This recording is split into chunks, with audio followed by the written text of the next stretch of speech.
Good morning students. मॉन्टब्रेसिया के online class में आप लोगों का स्वागत है। आज मैं आप लोगों को चैप्टर 2 पढ़ाने जा रही हूँ, तो आप सभी अपने अपने बुक को ओपन कर लें। तो ये आप लोगों का है चैप्टर 2 हींग वाला, जिसके बारे में कल मैंने आप लोगों को थोड़ा सा बताया था। आज मैं इसको लाइन बाय लाइन पढ़कर आप लोगों को समझाती हूँ। अम्मा हींग लेगा कहता हुआ लगभग 35 साल का एक खान आंगन में आकर रुक गया। पीठ पर बंधी हुई पोटली को खोलकर उसने नीचे रख दिया और मौलसिरी के नीचे बने हुए चबूतरे पर बैठ गया। भीतर बरामदे से एक 9-10 वर्ष के बालक ने बाहर निकलकर उत्तर दिया, अभी कुछ नहीं लेना है, जाओ। पर खान भला क्यों जाने लगा। वह बैठ गया और अपने साफे के छोर से हवा करता हुआ बोला, अम्मा हींग लो अम्मा, हम अपने देश को जाता है, बहुत दिनों में लौटेगा। सावित्री रसोई घर से हाथ धोकर बाहर आई और बोली, हींग तो बहुत सी ले रखी है खान, अभी 15 दिन हुए नहीं, तुमसे ही तो हींग ली थी। वह उसी स्वर में फिर बोला, हेरा हींग है माँ, हम तुम्हारे हाथ की बोहनी मांगता है, एक ही तोला ले लो, पर लो जरूर। इतना कहकर फौरन एक डिब्बा सावित्री के सामने सरकाते हुए कहा, तुम और कुछ मत देखो माँ, यह हींग 1 नंबर है, हम तुम्हें धोखा नहीं देगा। तो मैंने जैसा कि कल भी आप लोगों को बताया था कि हींग वाला खान था, यानी कि वह जो है फेरी वाला भी था। उसकी आयु लगभग 35 साल थी और वह हींग बेचने के उद्देश्य से सावित्री के घर आता है। वह उसके घर में प्रवेश करते ही आराम से आकर जो है एक चबूतरे पर बैठ जाता है। तभी उसे देखकर सावित्री का बेटा जो है उससे कहता है कि अभी कुछ नहीं लेना है, जाओ।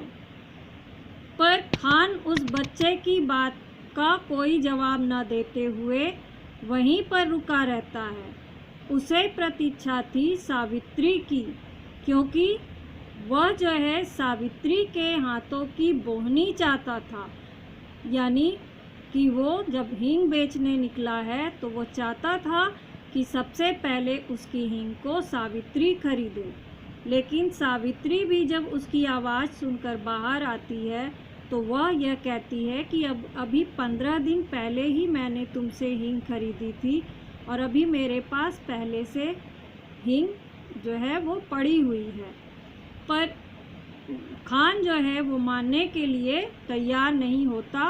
वह अपने हींग की तारीफ़ करने लगता है कि उसका हींग जो है वो 1 नंबर का है और सबसे अच्छा है। और एक बात ये भी है कि वो अपने देश वापस जा रहा है तो उसे आने में बहुत दिन लग जाएंगे, इसलिए वो अपना हींग सावित्री को बेचना चाहता है। सावित्री बोली, पर इतनी हींग लेकर क्या करूँगी, ढेर सारी तो रखी है। खान ने कहा, कुछ भी ले लो अम्मा, हम देने के लिए आया है, घर में पड़ी रहेगी, हम अपने देश को जाता है। यानी वो अपनी बात को फिर से दोहराता है कि वो अपना देश वापस जा रहा है, खुदा जाने कब लौटूंगा। और खान बिना उत्तर की प्रतीक्षा किए हींग तौलने लगा। यानी सावित्री ने उसे हींग तौलने को नहीं कहा, फिर भी वह जबरदस्ती हींग तौलने लगा। इस पर सावित्री के बच्चे बहुत नाराज हुए। सभी बोल उठे, मत लेना माँ, तुम कभी न लेना, जबरदस्ती तौले जा रहा है। जब खान ने हींग तौलकर पुड़िया बनाकर सावित्री के सामने रख दी, तब सबसे छोटे बेटे ने पुड़िया उठाकर खान की ओर फेंकते हुए कहा, ले जाओ, हमें नहीं लेना है, चलो माँ भीतर चलो। सावित्री ने किसी की बात का उत्तर न दे हींग की पुड़िया उठा ली और पूछा, कितने पैसे हुए खान? 35 पैसे अम्मा, खान ने उत्तर दिया। सावित्री ने 7 पैसे तोले के भाव से 5 तोले का दाम 35 पैसे लाकर खान को दे दिए। खान सलाम करके चला गया, पर बच्चों को माँ की यह बात अच्छी न लगी। तो खान ने जब जबरदस्ती सावित्री को हींग तौलकर दे दी, तो सावित्री ने भी उस हींग को रख लिया और उसके पैसे उसे दे दिए। पर इससे उसके बच्चे बहुत नाराज हो गए। बड़े लड़के ने कहा, माँ, तुमने खान को वैसे ही पैसे दे दिए, हींग की कुछ ज़रूरत नहीं थी।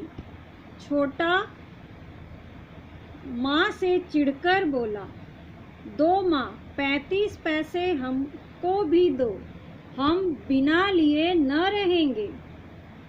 लड़की, जिसकी उम्र 8 साल की थी, बड़े गंभीर स्वर में बोली, तुम माँ से पैसा न मांगो, वे तुम्हें न देगी, उनका बेटा वही खान है। सावित्री को इन बच्चों की बातों से हंसी आ रही थी। उसने अपनी हंसी दबाकर बनावटी क्रोध से कहा, चलो चलो, बड़ी बातें बनाने लग गए हो, खाना तैयार है, खाओ।